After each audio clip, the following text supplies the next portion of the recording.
Hello, I'm Adrian Crawford. It's Williams Crawford, Passion for Porsche. Today, I'm in the special works side with something that is uber special. It's one of 10, and I've got our guru on the subject ready to tell you all about it. So, first of all, we'll have a quick look around, point out some interesting features, and secondly, we're going to hear it running, because when you hear it running, it is something special. Right, so here we are with Graham Kidd, and he's been doing some work on this, and he is a bit of an expert on this subject, and it's something that we'll see only very, very seldom. So what we have here is a 356A Carrera, right-hand drive car as well, so it's a little bit special.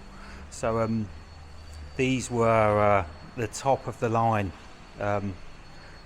back in its day when Porsche were building these 356s. You could order some special cars from Porsche back in the day, but this would have been right up there. It's essentially it's all 356A until you get to the running gear on it. It's obviously got the special 4-cam engine in the thing, and various other bits and pieces. The car has been fully restored, and it's been done beautifully. It has been really nicely done.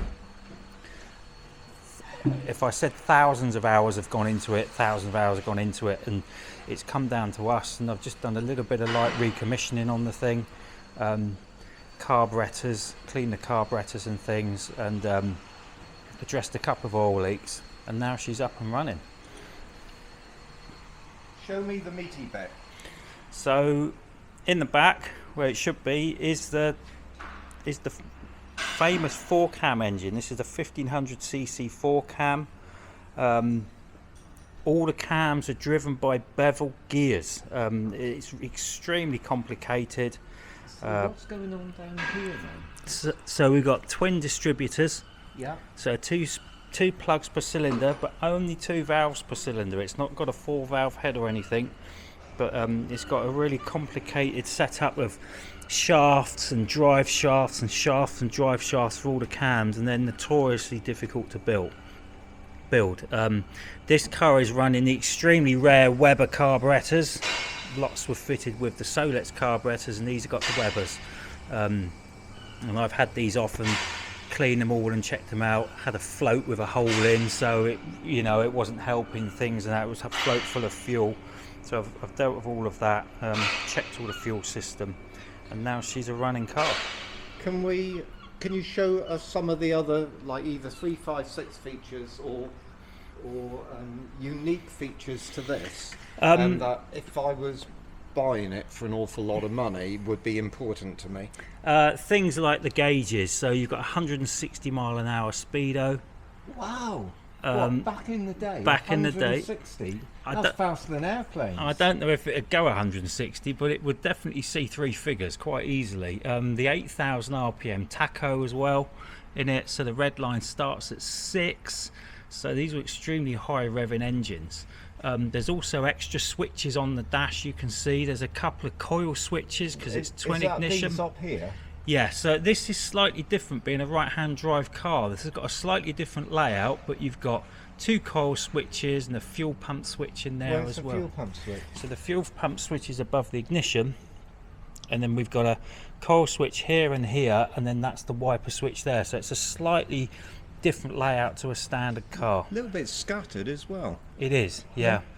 Okay. The rest of the interior is pretty much Look at the visors. 356. So yeah, those are early visors. So they are sort of like a carryover from the Pre-A's, and then shortly after this model, the T1s, they went to a standard like puffy vinyl visor. It's beautiful. It's so delicate. Yeah. And quality-wise, it's lovely. isn't it just? It's had lots and lots of hours put into the restoration. I know that you've pointed out before that you get things like the door tops different colours, you get you've pointed out original handles and knobs and stuff before, and I don't know whether it's original or not original. On this car, I think it is all the fixtures and fittings are the original fixtures and fittings. Obviously rubbers and trim and what have you have been redone, but everything else on the car, under the dash, the wiring, the switch gear, the relays, the bits and pieces are all original 356, and would have come with the car when it was new. So Fly off handbrake. Fly off handbrake, yeah.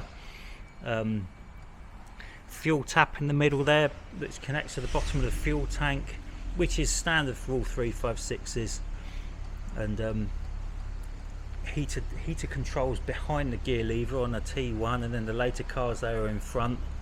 There's little things like that.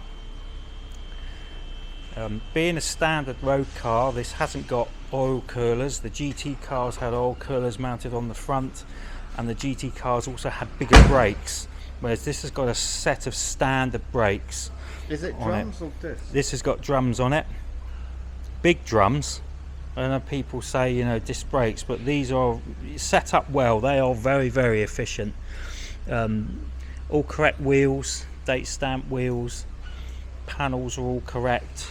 Bumper irons have got the stamps on. It's. What do you mean they got stamps on? So it's got the last few digits of the VIN number on the bonnet, the doors, the boot lid, the bumper irons, the bumpers. It's all factory stamps. It's Why did they do that? I think when they're on the production line, they're like, these bits are for this car, ding, ding, ding, and they stayed with it. So you can see it there, the last three digits there. 735. 735.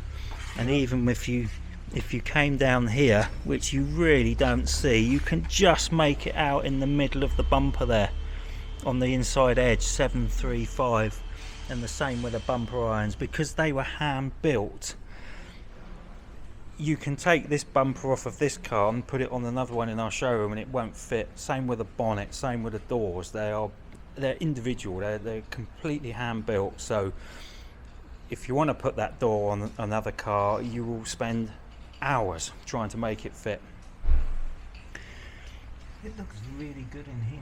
It's excellent. It's excellent. So I've had the cover off because I've been just checking the steering box and bits and pieces and what have you. So it's really nice. It's got a modern fuel pump under here.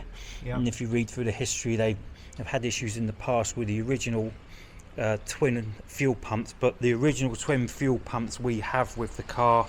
So they're in a box with it, but it's a modern pump for ease of starting and ease of fuel regulation. So as far as restoration is concerned, like, I think that you're capable of doing, and we've done things as good as this. As good as this. But this is top quality. It's superb. Yeah, it's been really nicely done. Lots of care and attention, especially in the metalwork on the car, because they used to rust a little bit, as we all know. But this is yeah, it's really been nicely restored. It's a lovely thing. Let's hear it run.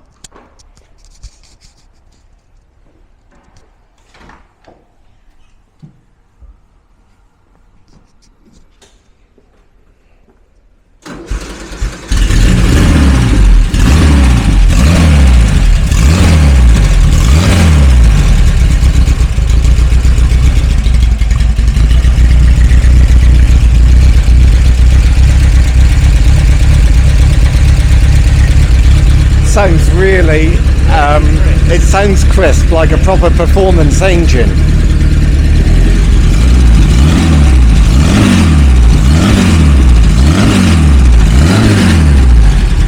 Wow.